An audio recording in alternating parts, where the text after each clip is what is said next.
3절 말씀을 펴두시고 함께 말씀을 진행하도록 하겠습니다. 우리가 어제부터 로마서 9장 말씀을 살펴보고 있습니다. 9장의 내용은 총 4가지라고 했습니다. 그래서 로마서 9장은 육적 이스라엘인가 영적 이스라엘인가, 그래서 4가지 질문이 9장에서 던져지고 있습니다. 첫 번째 질문이 우리가 어제 살펴본 대로 하나님의 약속이 폐하여졌는가? 그렇지 않다는 것입니다. 또한 오늘 우리가 살펴볼 두 번째, 세 번째 질문이 무엇이냐면 하나님은 그러면 불의하신가? 또 하나님은 어찌하여 허물하시는가? 그러면 우리가 결론적으로 무슨 말을 할 것인가? 이 내용을 이제 구체적으로 살펴보게 됩니다. 왜 이런 질문들이 떨어지게 되냐면 1장부터 8장까지 하나님의 구원에 대해서 설명하기를 오직 하나님만이 구원을 이루시는 전적 주권과 택하심에 따라 그 구원이 이루어졌다는 것입니다. 그 구원은 2가지 큰 주제를 가지고 있다는 거죠.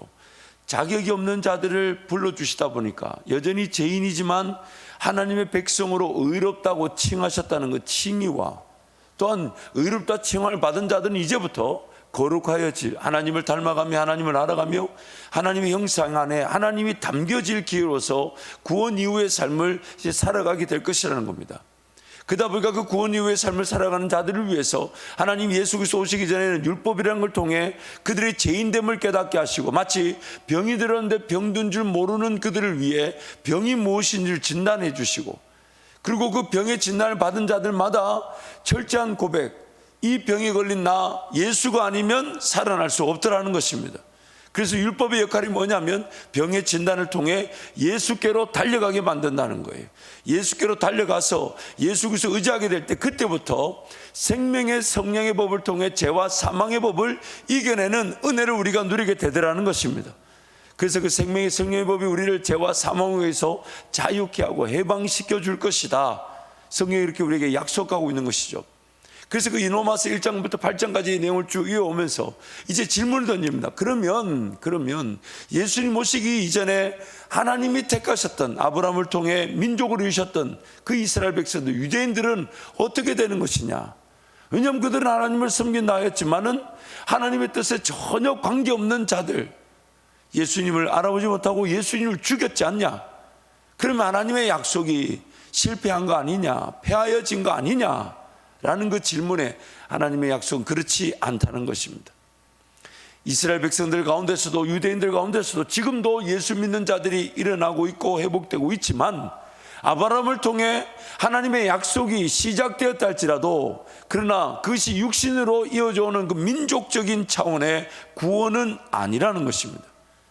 유대인 가운데 예수 믿는 자들이 일어날 수 있지만, 또 유대인이 아니라 할지라도 이방인들 중에서도 하나님의 택하심을 따라 구원받고 주께로 돌아온 자들이 일어나고 있다는 것입니다. 그래서 민족적 차원의 구원, 즉 아브라함으로부터 우리가 씨를 물려받았으니 그저 육신적 혈통으로 구원을 받았냐라고 말할 수 없다는 것입니다.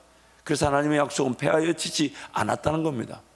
그러면서 또 이제 질문을 던져요. 그러면 하나님이 택하신 자들만 구원하신다면 또 그 불의하신 거 아니냐라고 질문을 던진다는 거예요.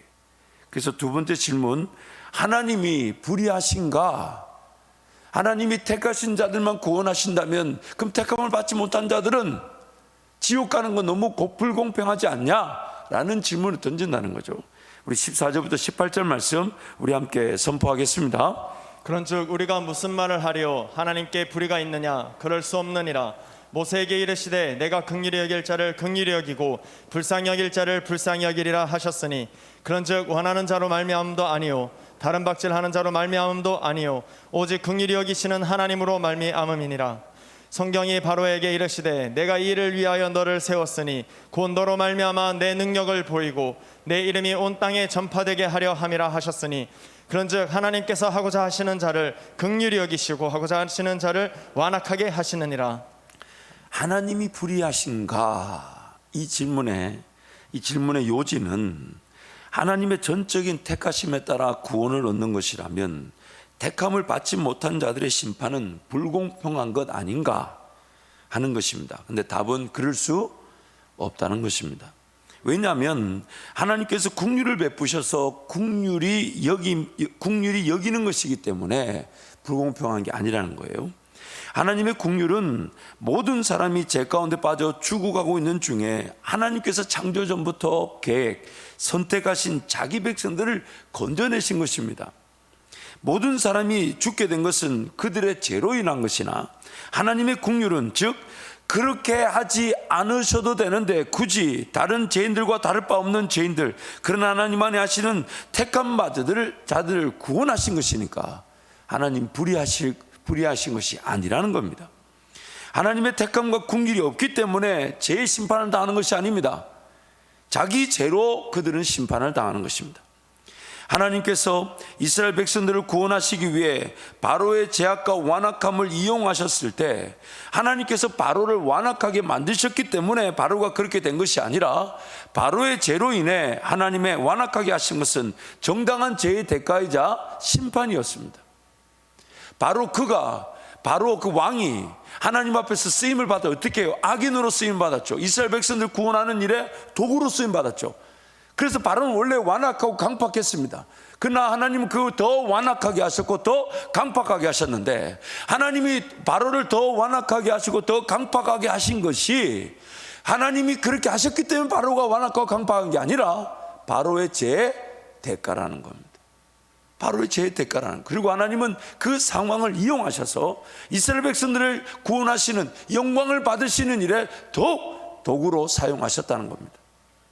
구원 얻은 백성들도 바로와 다를 바 없는 완악한 죄인들이었지만 하나님께서 국률을 베풀기로 작정하셨기 때문에 전적인 하나님의 택하신 권내로 구원 얻은 것, 그래서 하나님은 베풀지 않아도 되는 국률을 베푸신 것이기 때문에 불공평한 것이 아니라는 거예요. 모든 사람이 죄 가운데 빠져 죽어가는 건 내버려 두셔도 되는데 그 가운데 한 사람을 건졌다 해서 그 건짐을 받은 자가 알고 보니까 하나님이 세상을 지키던 전부터 택한 자라는 이유로 건짐을 받았는데, 그렇게 건짐을 받았다는 것이 불공평할 수가 없다는 것입니다. 제가 글을 읽어보면서 너무 좋은 예화가 하나 있더라고요. 제임스 케네디라는 분이 이 변화시키는 진리, 트랜스폼이라는 책에서 5사람이 은행을 털기로 모였다. 이들은 모두 나의 친구들이다. 그 사실을 알고서 나는 그들에게 간청하며 그렇게 하지 말라고 빌었다. 결국 그들은 나를 밀쳐내고 출발했다. 그때 나는 한 친구의 다리를 걸어 넘어뜨리고 그와 뒤엉켜서 싸웠다. 한편 다른 친구들은 은행을 강탈했다. 은행 경비원 한 사람이 죽었고 친구들은 체포된 후 유죄가 인정되어 사형을 선고받았다. 가담하지 않은 그 친구는 구형을 면했다. 여기서 당신에게 이렇게 질문하겠다. 네 사람의 친구가 죽은 것은 누구의 잘못 때문인가? 그렇다면 구형을 못 면한 그 친구는 나는 아주 착한 마음을 가졌기 때문에 살아남았다라고 말할 수 있는가? 그가 자유로운 이유는 내가 그를 제재했기 때문이다. 이렇듯 지옥에 가는 사람은 자기 자신밖에는 어느 누구도 책망할 사람이 없다. 또한 천국에 가는 사람은 예수 그리스도 밖에는 어느 누구도 찬양할 분이 없다. 따라서 우리는 구원이 처음부터 끝까지 전적으로 은혜라는 것을 알게 된다. 그래서 오늘 이제 9장 마지막 부분에 그렇게 말이 나오잖아요. 하나님이 걸리는 바위와 돌을 우리 앞에다 뒀다는 거예요. 근데 이 걸리는 돌은 예수를 믿지 않고 죄인됨의 자리에 살아가는 사람은 하나님 그분을 확인하지 않은 것으로 지옥에 가는 걸림돌이 되지만, 구원을 받은 그러나 여전히 죄인인 우리는 하나님께서 우리 마음대로 살지 못하도록 그 걸리는 바위를 다 우리 앞에 두셨다는 거예요. 그래서 여러분 인생이 잘 안 풀렸던 겁니다. 하나님 그분을 온전히 찾지 않았어요. 참 이럴 때 아멘이 터져 나와야 되는데 여러분 이해가 되십니까? 하나님 그분을 의지하며 살아가야 될 사람이 하나님 몰라요? 걸려 넘어지는 거죠. 결국 그 죄인됨이, 그리고 그 지옥길을 피할 수 없는 사망의 길을 걸어갈 수밖에 없는 죄인됨이 그 하나님이란 그분, 하나님이 주신 세계에 살아가면서 걸려 넘어지는 겁니다. 그런데 구원을 받은 저와 여러분도 여전히 죄인됨을 가지고 있다 보니까 하나님 그분 온전히 따라야 되는데, 왜냐하면 하나님을 따르는 것만이 삶이 안전하고 하나님을 따르는 것만이 삶이 될 수 있는데, 우리도 하나님을 잘 따르려 하지 않으니 하나님 입장에서는 그냥 걸어가도록 내버려 둬야 되겠어요? 아니면 걸려 넘어지게 해야 되겠어요? 어떻게 되겠어요, 여러분? 기에 걸려 넘어지지 않으면 그 길 잘 되는 줄 알고 그냥 막 살 거 아닙니까? 만약 걸려 넘어지지 않으면 기의 그 길이 하나님 없이도 살 그냥 사라질 거 아닙니까? 그래서 하나님은 걸리는 반석과 바위가 되신다. 세 번째, 질문 세 번째. 그럼 하나님은 하나님께 허물이 있는 거 아닙니까? 라고 질문하는 거죠. 이 질문의 요지는 뭐냐면 하나님이 모든 것을 결정하시면서 우리에게 책임을 물으신다면 하나님이 공정하시는 건가 하는 겁니다. 먼저 말씀을 19절부터 29절 한 절씩 교독하겠습니다. 혹 내가 내게 말하기를 그러면 하나님이 어찌하여 허물하시느냐 누가 그 뜻을 대적하느냐 하리니 이 사람아, 네가 누구이기에 감히 하나님께 반문하느냐? 지음을 받은 물건이 지은 자에게 어찌 나를 이같이 만들었다 말하겠느냐? 토기장이가 진흙 한 덩이로 하나는 기 있을 것을 하나는 천이 있을 것을 만들 권한이 없느냐? 만일 하나님이 그의 진노를 보이시고 그의 능력을 알게 하고자 하사 멸하기로 준비된 진노의 그릇을 오래 참으심으로 관용하시고 또한 영광받기로 예비하신 바 긍휼의 그릇에 대하여 그 영광의 풍성함을 알게 하고자 하셨을지라도 무슨 말을 하리요? 이 그릇은 우리니 곧 유대인 중에서뿐 아니라 이방인 중에서도 부르신 자니라. 호세에 그래도 이르기를 내가 내 백성 아닌 자를 내 백성이라 사랑하지 아니하는 자를 사랑한 자라 부르리라. 너희는 내 백성이 아니라 한 그곳에서 그들이 살아계신 하나님의 아들이라 일컬음을 받으리라 함과 같으니라. 또 이사야가 이스라엘 관하여 외치되 이스라엘 자손들의 수가 비록 바다의 모래 같을지라도 남은 자만 구원을 받으리니 주께서 땅 위에서 그 말씀을 이루고 속히 시행하시리라 하셨느니라. 함께 갑니다.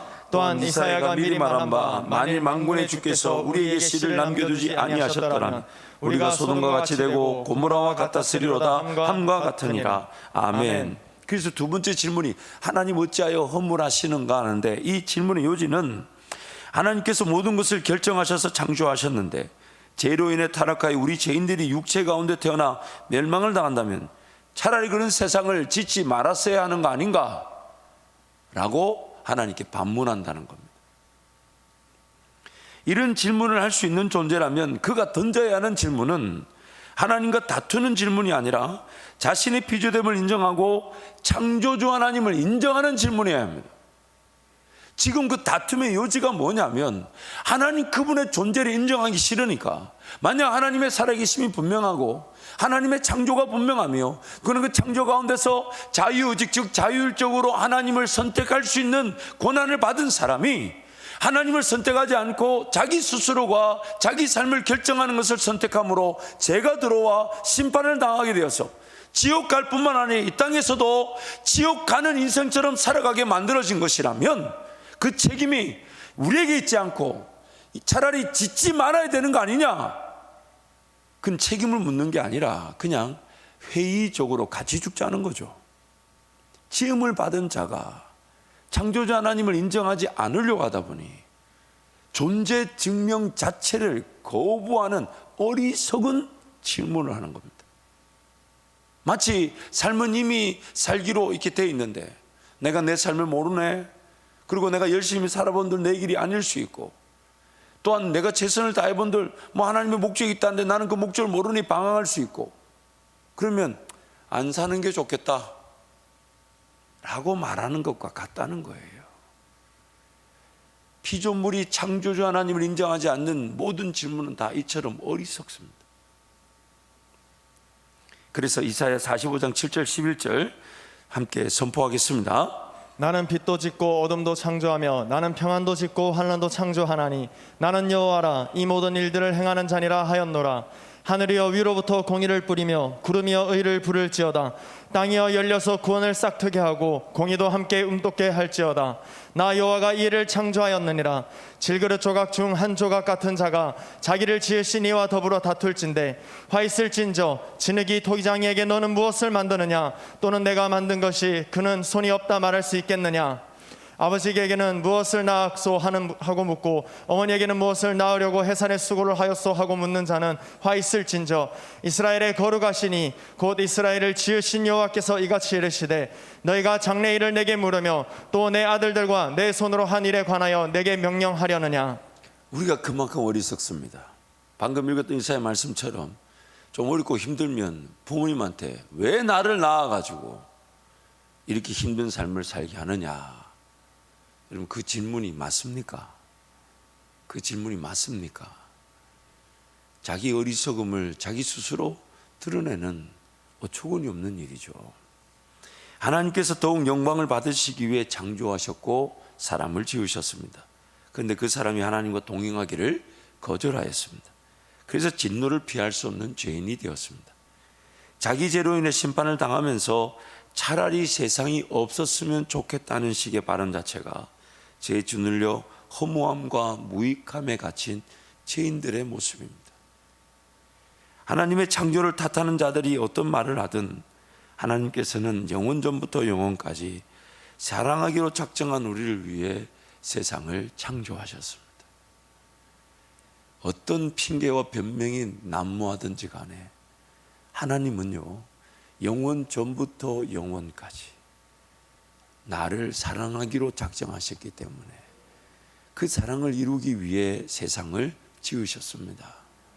그리고 지금 나와 함께 사랑하자 하시니까 그 하나님이 나를 사랑하기로 작정하신 그 일을 포기하지 못하셔서 비단 그 죄 가운데 일어나게 될 그 모든 일을 계획하지는 않으셨으나 다 알고 계셨음에도 불구하고 저와 여러분을 창조하셨고 기어이 예수로 구원하셨으니까 이 어찌 얼마나 놀라운 사랑이며 감격하지 않을 수 있겠습니까?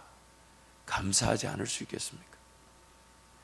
어제도 제가 이렇게 글을 보는데 여러분, 참고로 참 배울 게 많아요.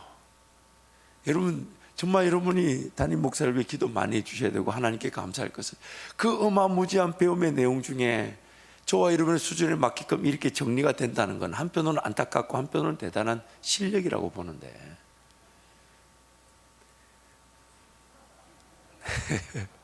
여러분, 제가 이렇게 말씀을 묵상하며 또 그런 저도 이제 로마서 말씀을 이제 준비하면서 먼저 배우는 마음으로 말씀을 보니까요. 그래서 준비해 놓은 이제 책들을 선별해서 읽어보다 보면 그 깊이와 넓이는요, 정말 전하고 싶은 게 많은데 정말 우리 집에 있는 사모님 저한테 뭐라 하냐면 이번에도 로마서를 안 마치면 도대체 언제 마칠 거냐 그래서 제가 마음을 굳게 먹고 그래서 나중에 다시 로마서 강의할 때는 다시 보는 로마서라고 이름을 짓고 또 강의를 하는 한이더라도 이번에는 마쳐야 되겠다라는 저 역시도 동의가 좀 됩니다. 동의가 되고 도대체 언제 마칠 거냐고 그렇게 얘기해서 물론 이번에는 꼭 마치려고 합니다만 그러나 이렇게 말씀 보다 보면 정말 들을 게 많고 배울 게 많고 깨달을 게 많고 그냥 모르고 살았구나, 무식하게 살았구나, 용감하게 살았구나. 이게 제가 제 스스로 말씀을 준비하면서 깨닫게 되는 저의 참 연약함과 부족함과 무지입니다. 하나님 말씀은 얼마나 영원한지 천국 가도 이 말씀을 다 깨닫지 못한다 그러잖아요. 영원히 하나님을 알아갈 수 있다는데 그래서 바라기는 정말 해마다 이 100일 새벽기도만큼은 그렇게 성경을 차례대로 쫙 강해해 나갔으면 좋겠어요. 그래서 아무도 아멘 안 해도 저는 할 겁니다. 그래서 주님 오시는 그날까지 하나님을 알아갈 수 있는 그 기쁨이 우리 한밭제일 성도들의 기쁨이 되기를 축복합니다. 물론 차라리 세상을 짓지 말았으면 좋겠다고 하는 이들을 위해서도 하나님은 오래 참으심에 관영하심으로 그들에게도 기회를 주고 계십니다. 이게 하나님의 국률이죠. 사랑할 수 없는 자들을 사랑하시는 하나님의 구원은 하나님의 주권적 선택에 따른 은혜이기에 하나님께 허물이 있다고 말할 수 없습니다. 23절 말씀 함께 선포하겠습니다. 또한 영광 받기로 예비하신 바 긍휼의 그릇에 대하여 그 영광의 풍성함을 알게 하고자 하셨을지라도 무슨 말을 하리요? 이 말씀에 대해서 팀 켈러 목사님이 이렇게 한 문장으로 정리했어요. 만일 하나님이 모든 사람에게 긍휼을 베푸시거나 모든 사람을 멸망하게 하신다면 우리는 하나님의 영광을 볼 수 없을 것이다. 그 3절 한 구절을 이렇게 묵상을 했어요. 너무 멋있지 않습니까, 여러분? 예를 들면 이런 거죠. 하나님이 세상을 지을 때 죄를 짓지도 않고 그냥 따박따박 기계적으로 모든 것이 돌아가게 한다면 하나님이 영광 받을 일이 아니었죠. 그래서 하나님 우리를 지으실 때 그냥 죄도 짓지 않고 실패도 하지 않고 실수도 하지 않고 그냥 하나님만 노래하는 그런 기계적인 존재로 지은 것이 아니라 마음과 뜻과 힘과 목숨을 다해 내 하나님을 사랑할 수 있는 존재로 지으셨는데, 그 마음과 목숨과 힘과 뜻을 다해 하나님을 사랑할 수 있도록, 그래서 자유의지, 즉 자율적으로 하나님을 선택할 수 있는 의지를 주셨는데, 그러나 그 의지가 자율적으로 선택할 수 있는 것이 하나님을 선택하기 위한 것이었지 내 삶을 내가 선택할 수 있는 능력이 아닌 것을 기어이 죄를 짓고 나서 알았다는 겁니다. 우리의 선택의 의지가 하나님을 선택할 수 있는 자율적 사랑의 기회였지, 내 삶을 미리 예측하지도 못하고 내 삶을 미리 준비하지도 못하고 내 삶을 선택해 본들 내 삶을 지키고 보호할 능력이 없다는 것을 기어이 죄를 짓고 알았다는 거예요. 근데 죄 가운데 있는 우리는 여전히 그걸 모르고 삽니다. 그래서 여전히 하나님만을 선택하려고 하지 않고 그냥 살아보고 난 다음에 하나님이 필요하다는 걸 그제서야 깨닫는 이 어리석음이 반복되고 있을 수 있다는 거예요. 차라리 세상을 짓지 않았다면 이런 심판을 당하지 않았을 것이라는 다툼의 질문으로 하나님의 국류를 자기 스스로 거절하는 반응을 보이기보다는 명백한 진리 앞에 겸손히 은혜를 구하는 것이 지극히 마땅할 것입니다. 끝까지 자기 자신의 생각과 뜻을 관철하고자 하는 것이 죄인들이 심판의 대상임을 자명하는 가장 큰 특징일 것입니다. 그래서 질문 네 번째, 그러면 우리가 결론적으로 무슨 말을 할 것인가? 30절부터 33절 함께 선포하겠습니다. 그런즉 우리가 무슨 말을 하리요? 의를 따르지 아니한 이방인들의 의를 얻었으니 곧 믿음으로 난 의요. 의의 법을 따라간 이스라엘은 율법에 이르지 못하였으니 어찌 그러하냐? 이는 그들이 믿음을 의지하지 않고 행위를 의지함이라. 부딪힐 돌에 부딪혔느니라. 기록된 바 보라, 내가 걸림돌과 거치는 바위를 시온에 두노니 그를 믿는 자는 부끄러움을 당하지 아니하리라 함과 같으니라. 그러므로 우리가 진정으로 던져야 하는 질문은, 하나님께서 불의하지 않으시며 어떤 허물도 없으시다면 사람인 나는 과연 어떻게 반응해야 하는 것일까 하는 것입니다. 하나님의 존재와 그분이 지으신 세상이라면 지음을 받은 존재는 어떤 질문을 던져야만 하는 것일까요? 이렇게 될 거라면 차라리 태어나지 않았으면 좋았을 것이라고 해야 됩니까? 그렇지 않다는 것입니다. 하나님의 존재와 사람의 죄와 그로 인한 심판의 사실 앞에서 사람은 어떤 자세를 취해야만 하는 것일까요? 하나님을 인정하든 인정하지 않든 하나님께서 지으신 세상과 사람은 반드시 하나님을 확인해야 합니다. 반드시 하나님을 따져보아야 합니다. 안 믿어지면 믿어질 수 있도록, 심지어 그 믿음조차 구해지지 않으면 하나님의 존재 자체를 확인해 봐야 합니다. 하나님 정말 살아계신다면 나를 만나 주십시오. 근데 이것도 지나고 보면 어리석은 질문인 줄 압니다. 하나님의 살아계심이 믿어져서 나를 만나주면 내가 믿겠다는 게 아니라, 하나님 안 믿어지는 나를 불쌍히 여겨주셔서 자연 만물을 보나 내 삶을 보나 하나님이 계신 게 분명한데 내가 하나님이 안 믿어지는 나를 불쌍히 여겨주셔서 하나님 더 믿어지게 해주시고 하나님 더 경험하게 하시고 하나님 더 알아가게 해주십시오. 이게 마땅한 질문일 것인데 그런 질문조차 우리는 던지려 하지 않고 살아왔고 살려고 한다는 것입니다. 죄가 없던 시절이든 죄로 인한 타락의 시절이든 사람은 반드시 거쳐야만 과정으로서 살아계신 하나님을 확인해야 합니다. 그래서 걸리는 바위, 거치는 반석이 우리 앞에 있습니다. 만약 하나님을 날마다 시인하고 인정하고 찾고 구하지 않으면 반드시 걸려 넘어집니다. 내가 구원을 받았다 해도 반드시 걸려 넘어집니다. 그러나 하나님을 인정하고 하나님을 의지하고 하나님을 따라가자 한다면 그 걸리는 반석과 바위는 허들이 될 것입니다. 이제 허들 뭔지 아시죠? 장애물 뭐라 해야 되냐? 장애물 한국말로 뭐 있었는데 허들 경기가 한국말로 그 북한에서 그렇게 쓰던데 뭐라고 하던데 장애물 폴짝 뛰어넘기. 뭔가 제가 기억이 잘 안 나요. 그 북한 주민이 호들 경기 그때 제가 그때 우연히 북한 방송에서 이제 북한 선수가 이제 허들 그거 넘는 이제 나오니까 그거를 뭐라고 했는데 장애물 폴짝 뛰어넘기인가 뭐라고 하여튼 하나님 그분을 의지하지 않으면 우리는 무조건 이 길이 옳은 길인지 저 길이 옳은 길인지 심지어 성경에 이렇게 말하죠. 걸려 넘어지면서도 걸려 넘어지는 줄을 모르고 왜 걸려 넘어진 줄을 모르는 자기가 걸려 넘어졌는데 걸려 넘어진 줄 모르고요. 그리고 왜 걸려 넘어진지를 모르는 게 죄인이랍니다. 그러므로 우리는 날마다 그 하나님을 찾고 구할 수밖에 없는 죄인들입니다. 죄에서의 구원뿐만 아니라 죄가 아니더라도 살아가야 될 삶에서 하나님의 은혜를 누리기 위해서도 날마다 하나님 그분을 찾아야만 하고 날마다 그 하나님을 의지해야 되며 날마다 하나님을 알아가야 되고 날마다 하나님을 붙들어야 되며 날마다 하나님을 따르고자 해야 되며 날마다 하나님을 구해야 되며 날마다 하나님을 만나야 합니다. 만나야 합니다. 만나야 합니다. 만나야 합니다. 그리고 오늘 또 우리는 그 만나기 위해 자리에 달려와 이렇게 만나고 있고 우리는 기도의 자리에서 주님이 더 깊이 만나 주실 것입니다. 만약 그렇지 않으면 하나님을 인정하지 않은 대가로서의 심판을 피할 수 없게 되고 하나님의 심판으로 인해 삶은 항상 걸려 넘어지고 부딪힐 돌에 부딪히게 됩니다. 하나님과 동행하지 않으면 안 되는 삶이기 때문에 하나님을 항상 경외하고 인정하며 그분을 따르는 것만이 안전합니다. 안전합니다. 안전합니다.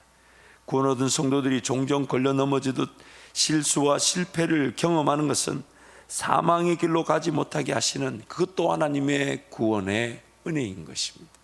구원의 하나님 없이 잘 사라지지 않도록 막아주시는 것도 하나님의 은혜라는 거예요. 그래서 여러분 일이 좀 안 될 때가 있고 어려울 때가 있을 수 있습니다. 왜냐하면 우리는 여전히 죄성의 지위를 받고 있다 보니까 그 죄인 줄 모르고 그 막 쫓아가다 보니까 안 되는 일을 어려운 일 만날 때 있죠. 그럴 때마다 여러분 이렇게 고백하십시오. 하나님께서 이것을 통해 나를 또 다시금 깨닫게 하실 것이고 나를 가르쳐 주실 것이고 나를 배우게 하실 것이고 나를 성장시켜 주실 것이고 나를 성장시켜 주실 것이고 나를 성숙시켜 주실 것이고 하나님을 더 깊이 만나게 하실 것이니까 하나님 나를 불쌍히 여겨 주옵소서. 그런 마음으로 하나님과 동행하시기를 축복합니다. 사랑하는 성도 여러분, 오늘 우리는 죄가 없던 시절 아담과 하와 때든 혹은 지금 죄로 말미암아 타락한 이 시대든 하나님을 알아가기 위해 지음을 받았습니다. 그리고 하나님을 알아가기만 하면요 하나님 아는 지식이 우리에게 자유를 가져다 줄 텐데 왜냐하면 진리를 알지니 진리가 너희를 자유롭게 한다. 삶의 계획이 서게 될 것입니다. 아이디어를 발견할 것입니다. 걸어갈 길을 깨닫게 될 것입니다. 방법을 알게 될 것입니다. 용기가 생길 겁니다. 격려의 말 한마디에도 하나님 우리를 살리실 수 있으시니까 위로를 더하실 것입니다. 격려가 될 것입니다. 권면이 될 것입니다. 경계하게 하실 것입니다. 책망하실 것입니다. 바르게 잡아주실 것입니다.